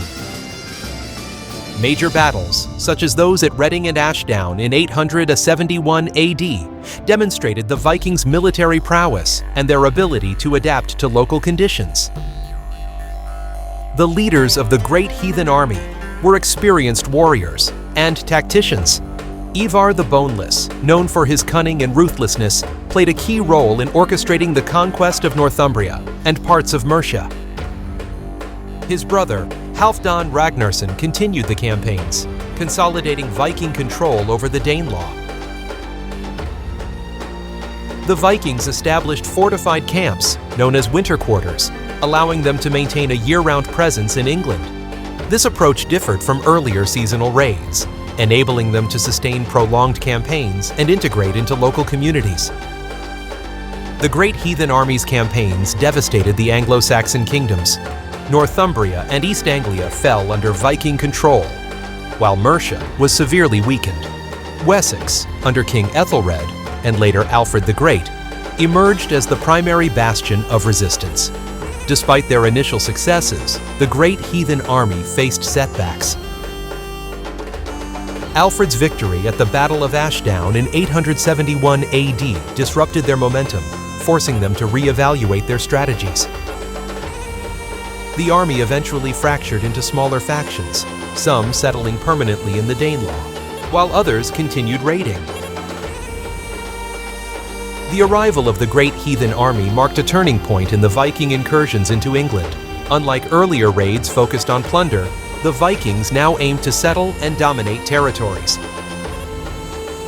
By 870 AD, they had conquered large portions of Northumbria, East Anglia, and Mercia, leading to the creation of the Danelaw. The Danelaw encompassed a vast area of eastern and northern England, with its borders roughly defined by the rivers Thames, Lea, and Ouse. This region operated under Norse laws, customs, and governance, setting it apart from the Anglo-Saxon territories to the west and south. Local earls, often of Norse origin, held power, enforcing laws based on Viking traditions rather than Anglo-Saxon customs. Major cities within the Danelaw, such as York, Jorvik, Lincoln, and Leicester, became key Viking strongholds. These urban centers served as hubs of administration, trade, and cultural exchange, thriving under Norse influence. The Danelaw brought significant cultural changes to England. Norse settlers intermarried with local Anglo-Saxon populations, creating a blend of traditions and practices. Place names of Norse origin, such as those ending in dash by, e.g. Darby and Grimsby, and dash Thorpe, became widespread, marking the Viking legacy on the landscape. Language was also affected, with Old Norse contributing numerous words to Old English, particularly in legal and everyday terminology. Concepts like law, thing, assembly, and husband illustrate the lasting Norse linguistic impact. Economically, the Danelaw flourished as a center of trade and commerce. Viking settlements connected England to a broader Norse trading network, reaching as far as Scandinavia, the Byzantine Empire, and the Middle East. Goods such as silver, furs, and textiles flowed through cities like York, which emerged as a vibrant economic and cultural hub. The Vikings introduced new agricultural techniques and practices, further integrating with the existing Anglo-Saxon economy. Their emphasis on trade and production strengthened local economies and fostered regional prosperity. The establishment of the Danelaw reshaped the political and cultural dynamics of England. While it was eventually reconquered by Anglo-Saxon rulers like Edward the Elder and Aethelstan, the influence of the Danelaw persisted. The fusion of Norse and Anglo-Saxon traditions created a unique cultural identity that would continue to shape England's development. The Danelaw serves as a testament to the adaptability and resilience of both Viking settlers and the Anglo-Saxon communities they encountered, leaving an enduring mark on England's history and heritage. The Viking incursions into Anglo-Saxon England, culminating in the establishment of the Danelaw, provoked a determined and strategic response from the remaining Saxon kingdoms, particularly Wessex, under the leadership of Alfred the Great. This subchapter explores the relentless resistance and eventual reconquest of lost territories by the Anglo-Saxons. Wessex, surrounded by Viking-controlled territories, became the last bastion of Saxon resistance. Despite early defeats and forced retreats, King Alfred regrouped in the marshlands of Athelney in 878 AD. From this defensive stronghold, Alfred launched guerrilla-style raids, disrupting Viking operations and inspiring loyalty among his followers. The turning point came at the Battle of Edington. Alfred's victory forced the Viking leader Guthrum to retreat and agree to terms outlined in the Treaty of Wedmore. This treaty not only secured peace between Wessex and the Danelaw, but also stipulated Guthrum's conversion to Christianity, symbolizing a cultural victory for Alfred. Alfred's vision extended beyond military victory. He initiated a series of reforms to prevent future Viking incursions. Key measures included Burr system. A network of fortified towns, burhs, was established across Wessex, providing safe havens for Saxons and bases for rapid military deployment. Reorganization of the fyrd. The militia system was restructured to ensure a constant state of readiness. Local forces were rotated, allowing a portion of the population to defend their territories while others maintained agricultural production. Naval innovations. Recognizing the Vikings' reliance on naval mobility, Alfred commissioned the construction of a fleet to counter their longships, laying the foundations for English naval power. Alfred's successors, particularly Edward the Elder and Aethelstan, continued the campaign to reclaim the Danelaw. Edward systematically retook territories in the Midlands and East Anglia, strengthening the Saxon hold over England. Aethelstan, Alfred's grandson, achieved the ultimate goal of uniting England under a single crown. His victory at the Battle of Brunanburh in 937 AD solidified his control over the previously Viking-dominated north, marking the culmination of the Saxon reconquest. Although Alfred's efforts secured a period of stability, Viking raids persisted, and new threats emerged. The peace between Wessex and the Danelaw remained tenuous, with sporadic skirmishes and territorial disputes. However, Alfred's reforms ensured that Wessex could withstand these challenges, preserving Saxon sovereignty and paving the way for eventual unification. The Viking presence in England left an indelible mark on the cultural, linguistic, and societal fabric of the region. While initially perceived as invaders, the Norse settlers eventually integrated into Anglo-Saxon society, creating a unique cultural fusion that influenced England for centuries. One of the most significant cultural impacts of the Vikings was their influence on the English language. Words of Old Norse origin became embedded in Old English, particularly in areas under Viking control. Common terms like sky, law, husband, and window reflect this linguistic blending. Many place names in the Danelaw region, such as those ending in dash by, e.g. Derby and Grimsby, and dash Thorpe, also have Norse roots. The intermingling of languages created a richer and more versatile vocabulary, laying the groundwork for the evolution of Middle English. The Vikings introduced distinctive artistic styles, characterized by intricate interlaced patterns, animal motifs, and symbolic carvings. These designs influenced Anglo-Saxon art, especially in metalwork, jewelry, and stone carvings. The fusion of Norse and Anglo-Saxon aesthetics can be seen in artifacts such as the Gosforth Cross, which blends Christian imagery with Viking artistic elements. The Norse were also skilled shipbuilders and woodworkers. Their expertise in crafting longships and other vessels impacted maritime practices in England, particularly in trade and naval defense. The Viking settlers revitalized trade networks, connecting England to a broader Norse trading world that spanned from Scandinavia to the Byzantine Empire and beyond. Cities like York, Jorvik became thriving centers of commerce and craftsmanship. Archaeological finds, such as coins, weights, and imported goods, highlight the economic prosperity of the Danelaw region during Viking settlement. The introduction of silver currency and a focus on trade, rather than subsistence farming, transformed local economies, integrating England into an extensive international network. While initially pagan, many Vikings converted to Christianity during their time in England, particularly after the Treaty of Wedmore. This conversion facilitated the integration of Norse settlers into Anglo-Saxon society. Churches and monasteries in the Danelaw began to reflect Norse artistic influences, and Christian practices were adapted to incorporate elements of Norse traditions.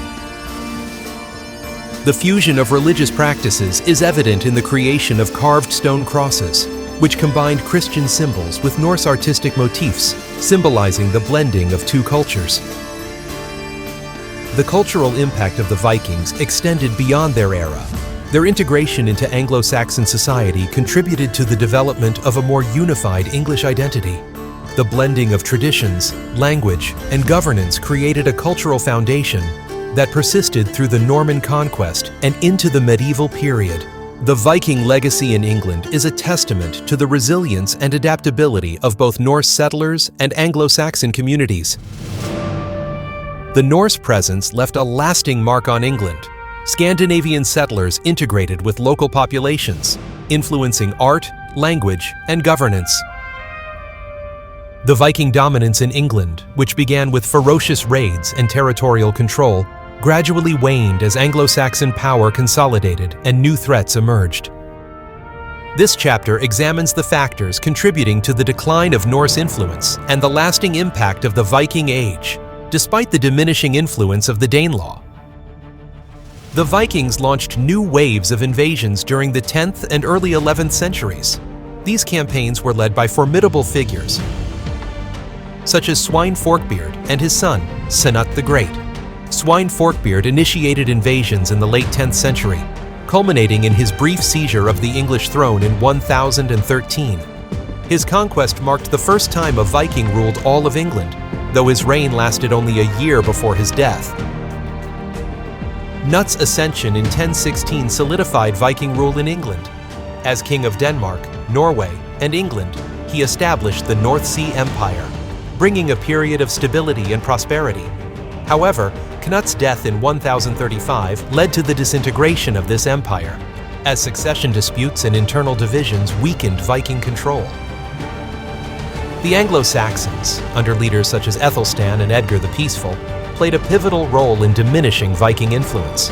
Ethelstan's victory at the Battle of Brunanburh in 937 was a decisive moment, reaffirming Anglo-Saxon dominance and marking the beginning of a unified English kingdom.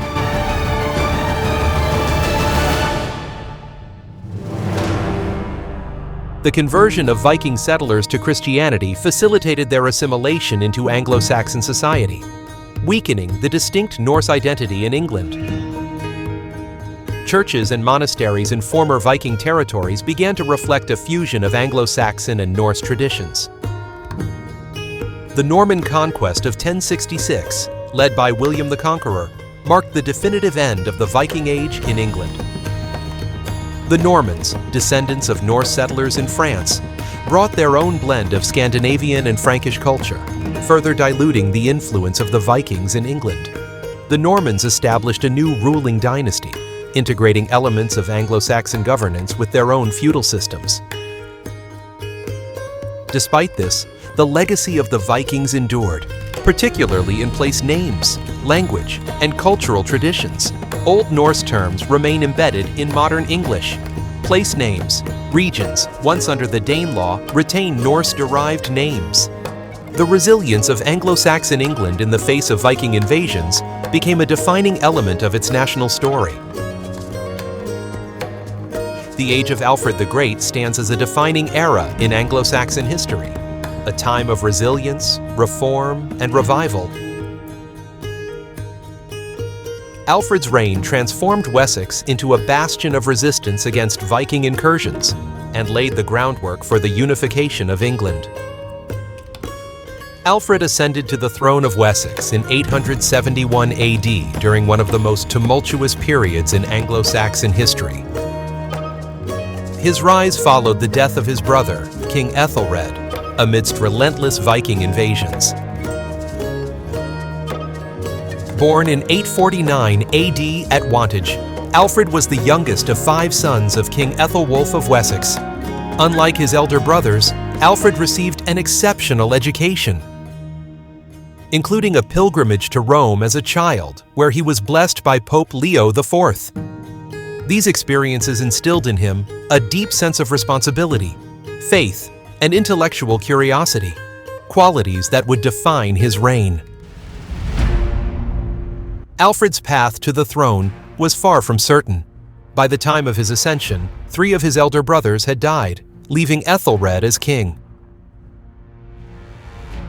Alfred served as a loyal commander to Ethelred, distinguishing himself in battles against the Vikings. When Ethelred died in 871 AD, Alfred, despite his relatively young age, was chosen to lead Wessex during its darkest hour.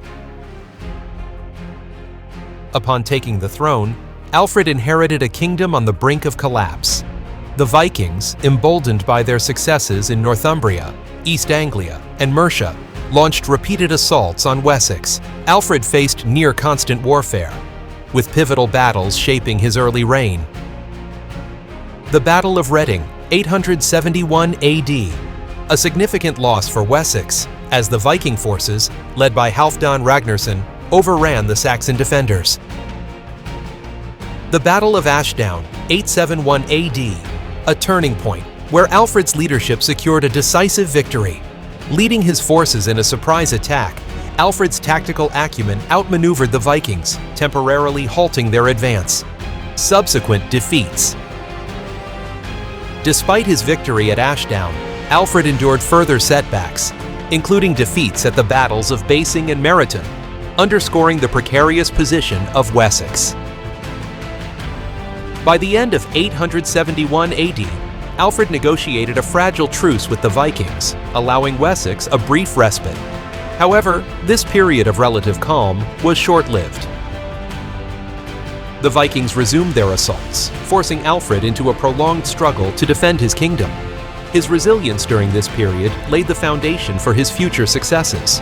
Alfred's early reign was defined by his ability to adapt, learn from failures, and inspire loyalty among his people. These qualities would prove critical in the years to come. As he faced the existential threat posed by the Great Heathen Army, Alfred ascended to the throne of Wessex in 871 AD, during one of the most tumultuous periods in Anglo-Saxon history. The Battle of Edington in 878 AD marked a decisive moment not only in Alfred's reign, but also in the survival of Anglo-Saxon England. It was a clash that ended with a rare Saxon victory against the Vikings and laid the groundwork for future peace and consolidation. In the early months of 878, the Viking forces, led by Guthrum, launched a surprise winter assault on Chippenham, a royal stronghold of Wessex. The attack forced King Alfred and his followers to retreat into the marshlands of Somerset, where they established a temporary base at Athelney. From this stronghold, Alfred conducted guerrilla raids to disrupt Viking supply lines and maintain morale among his supporters. He also sent emissaries to rally reinforcements from the surrounding regions, gradually assembling an army capable of confronting Guthrum. In May 878, Alfred called his loyal followers to Egbert's Stone, a symbolic location where the West Saxons regrouped in preparation for battle. This gathering marked a turning point, as Saxon forces rallied under Alfred's leadership, demonstrating renewed unity and determination. The battle took place near Edington, where Alfred's forces faced Guthrum's Viking army. Alfred employed a disciplined shield wall formation, a hallmark of Anglo-Saxon warfare. His tactical approach emphasized cohesion and defense, leveraging his army's unity against the Viking forces, who relied on aggression and intimidation. The Saxon shield wall held firm against Viking assaults, gradually pushing the invaders back. After hours of brutal combat, the Viking lines broke, and Guthrum's forces retreated to their fortified camp. Alfred's army pursued them, laying siege to the camp and cutting off their supplies. After several days, Guthrum, facing starvation and no reinforcements, was forced to surrender. This marked a monumental victory for Alfred and Wessex, securing the survival of the last independent Anglo-Saxon kingdom. Following the battle, Alfred negotiated the Treaty of Wedmore with Guthrum. The treaty included the following terms. Guthrum and his leading warriors were to be baptized into Christianity, symbolizing their submission to Alfred's authority. The Vikings would withdraw from Wessex and settle within the Danelaw. A clear boundary was established between the Viking-controlled Danelaw and Anglo-Saxon territories, ensuring a fragile peace. Guthrum's baptism, with Alfred as his godfather, underscored the cultural and religious significance of this victory.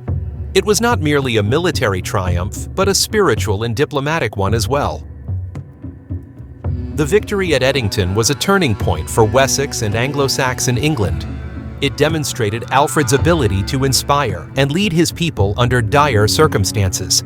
The peace secured by the Treaty of Wedmore allowed Alfred to focus on rebuilding and reforming his kingdom, laying the groundwork for the eventual unification of England. The Battle of Edington stands as a testament to Alfred's resilience, strategic genius, and vision. Ensuring his place as one of England's greatest leaders, Alfred's vision extended beyond the battlefield, encompassing a series of comprehensive reforms that strengthened Wessex and prepared it for future challenges. His reforms not only secured the survival of his kingdom, but also laid the groundwork for England's transformation into a unified and culturally vibrant nation. Alfred sought to create a just and cohesive society through the codification of laws. His law code, inspired by Christian values and traditional Anglo-Saxon customs, emphasized fairness, morality, and social order. Alfred's laws included protections for the vulnerable, such as widows and orphans, reflecting his commitment to justice and Christian ethics. The preface to his law code cited biblical principles, such as the Ten Commandments, symbolizing the integration of faith and governance. By consolidating and standardizing legal practices, Alfred strengthened the authority of the crown and reduced regional disparities in justice. Alfred recognized the importance of education in fostering a resilient and informed society. His efforts to revive learning in Wessex had a profound and lasting impact. Promotion of literacy. Alfred lamented the decline of Latin literacy among clergy and nobles. To address this, he championed the use of Old English, commissioning translations of key texts to make knowledge accessible to a wider audience. Court of Scholars. Alfred invited prominent scholars, such as Asser of Wales and Grimbald of St. Burton, to his court. These intellectuals contributed to translations, the composition of chronicles, and the revival of learning. Key translations. Alfred personally oversaw and participated in the translation of works such as Pastoral Care by Pope Gregory the Great and Boethius's The Consolation of Philosophy. These texts served both practical and moral purposes, guiding rulers and subjects alike. Alfred's administrative innovations strengthened the governance of Wessex. Local governance. The burghs became centers of local administration, integrating military, economic, and judicial functions. This decentralized approach ensured effective governance across the kingdom. Taxation and record-keeping. Alfred implemented efficient systems of taxation and resource management to support his military and administrative reforms. The reforms instituted during Alfred's reign created a stronger, more resilient Wessex. By addressing the immediate threats of Viking invasions and fostering long-term stability and cultural growth, Alfred laid the foundation for the eventual unification of England under his successors. His visionary leadership transformed Wessex into a model of governance, defense, and cultural revival that would inspire future generations.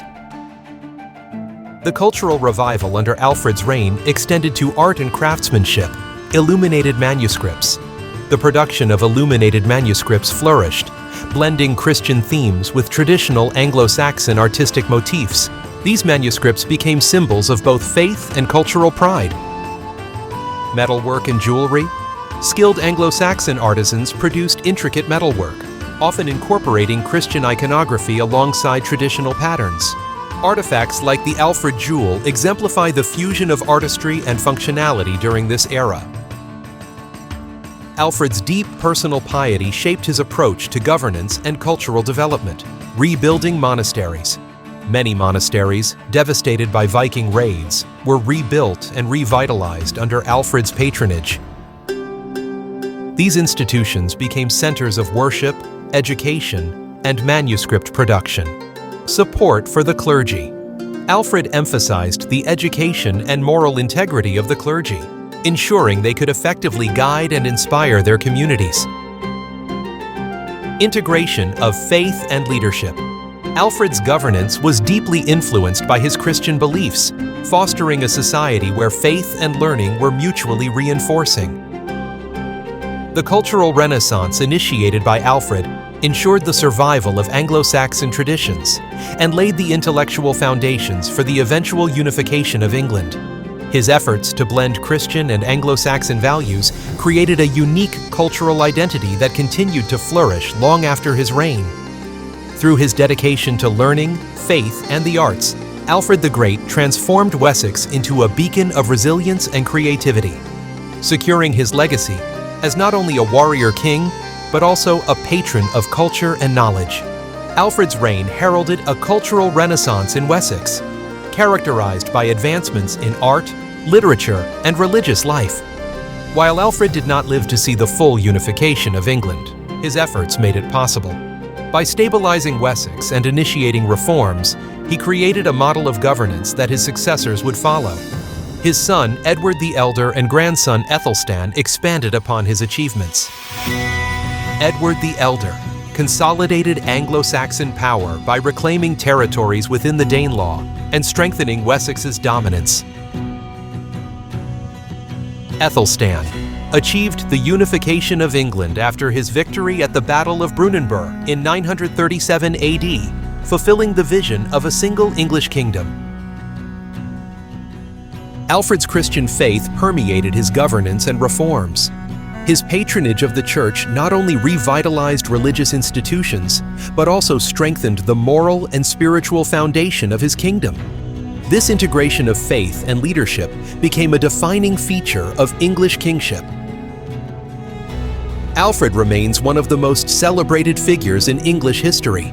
His epithet, The Great reflects his unparalleled contributions to the survival and growth of Anglo-Saxon England. Monuments, such as the statue in Winchester, immortalize his legacy. His vision of a cohesive and resilient kingdom inspired generations of leaders. The age of Alfred the Great was a time of transformation and triumph. Alfred secured his place as one of the greatest kings in English history. His legacy endures as a cornerstone of England's cultural and political identity.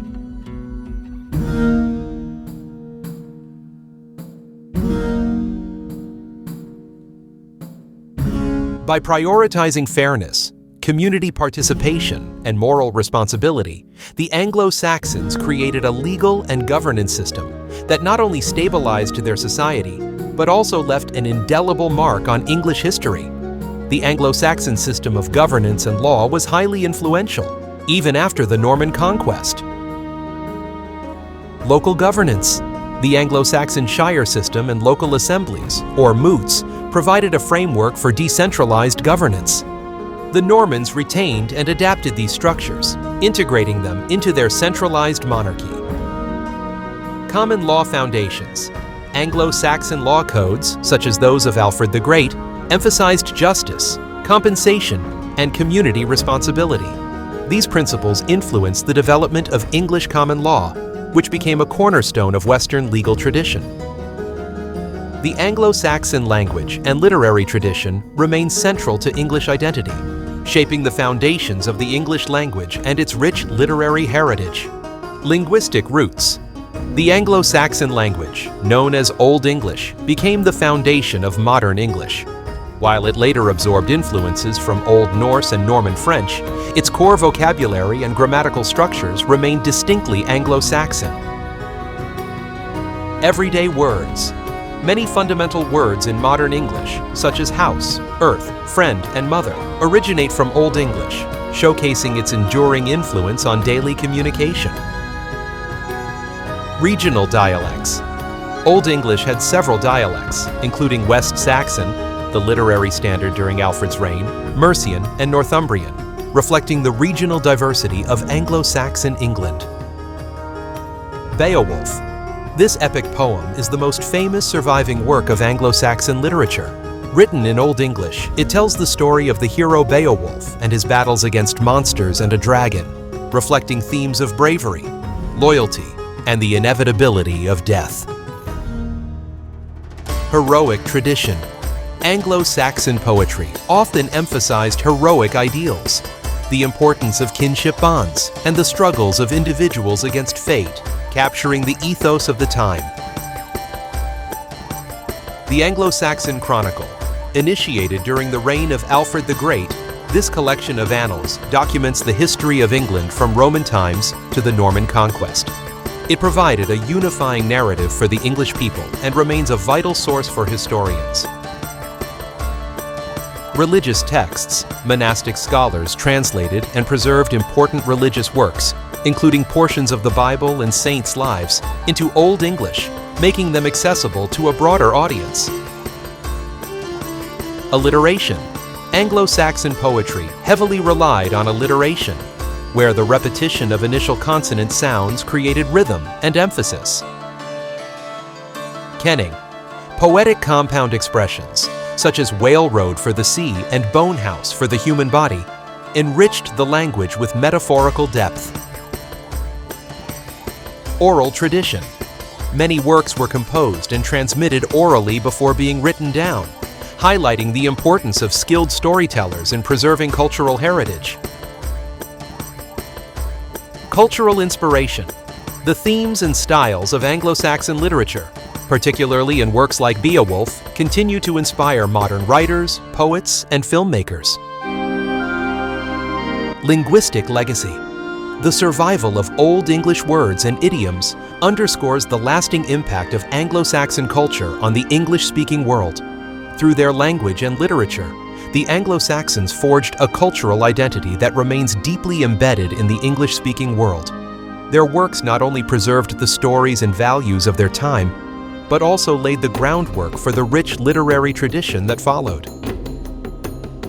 The Christianization of the Anglo-Saxons profoundly influenced the religious and cultural landscape of England, leaving a legacy that extended well beyond their era. Lindisfarne and Jarrow. These monasteries became renowned centers of scholarship, preserving classical texts and religious works during a time when much of Europe faced intellectual stagnation.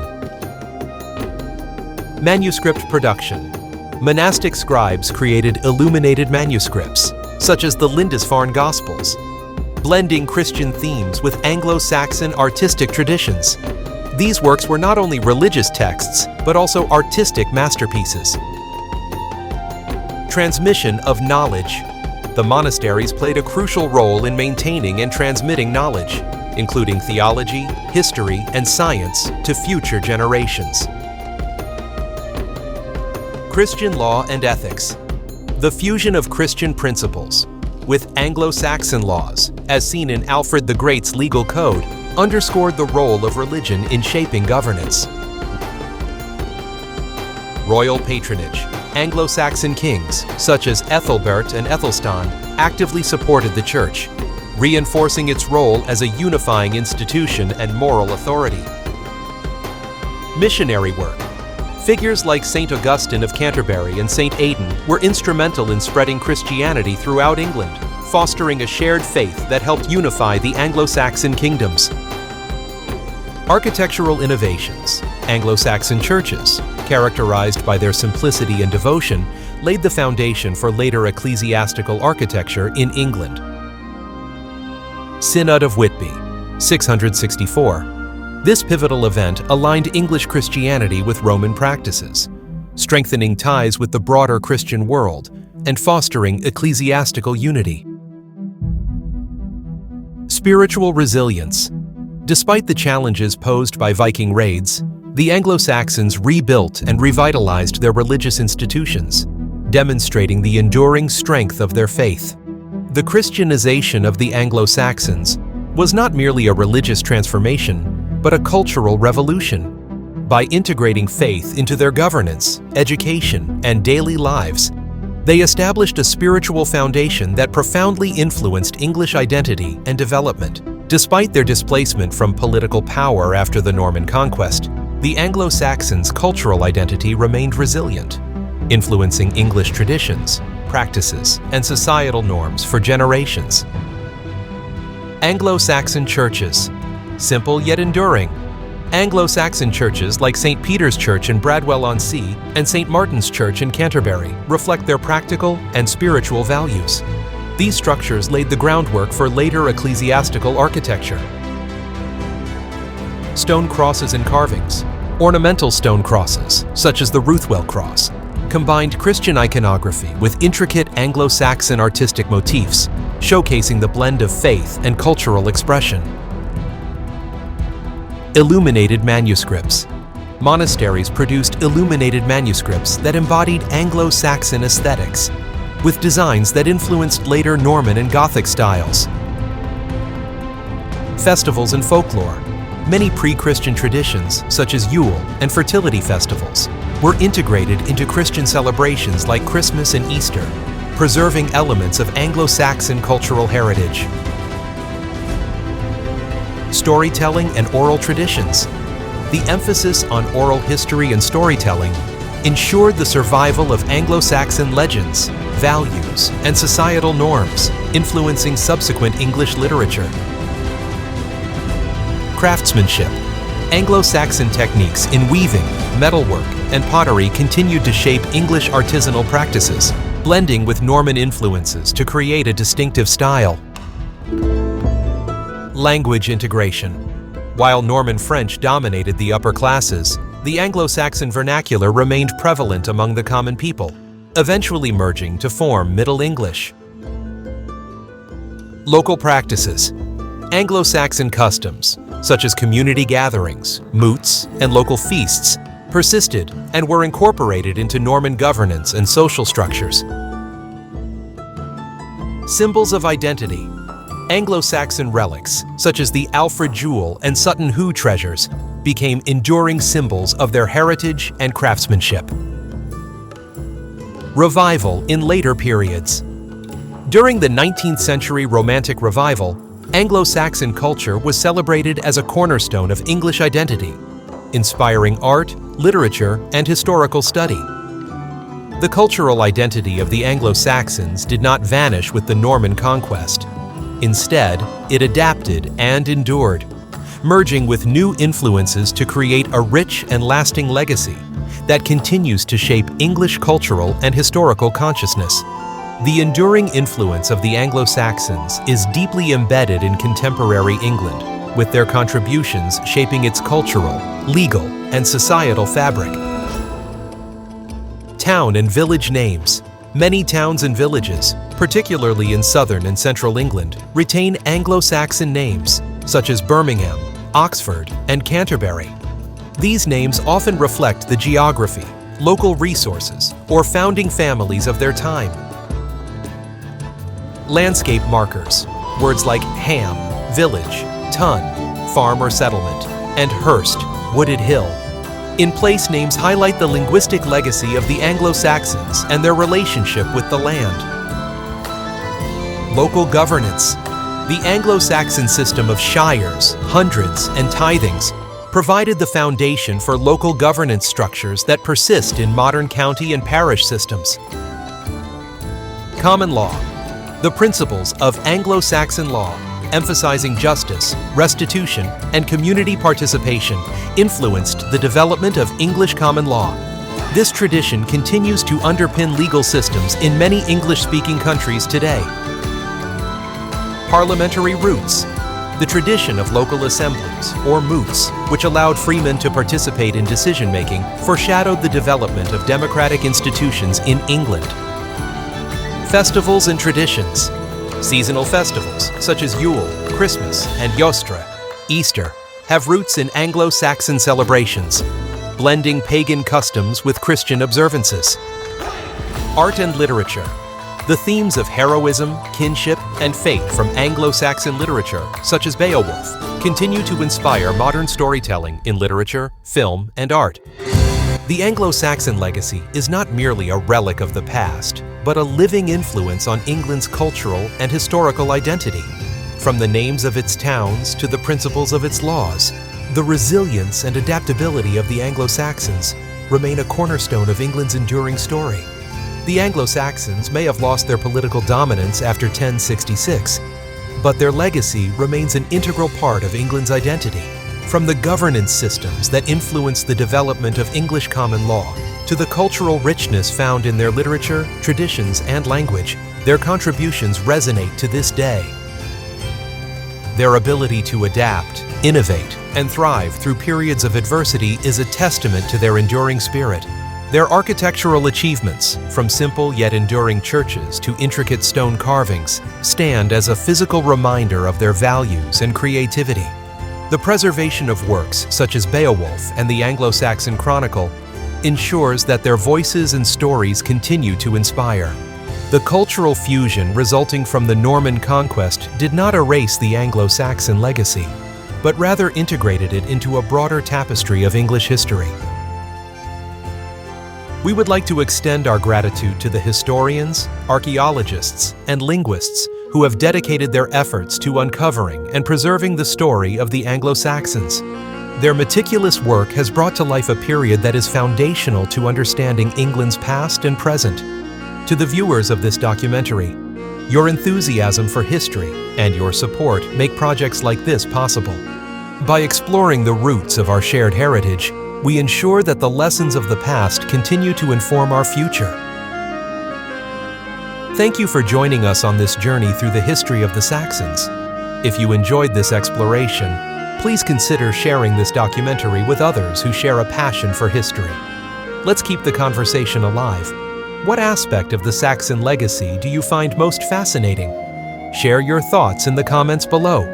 Don't forget to subscribe to Timeless Tales for more in-depth historical narratives.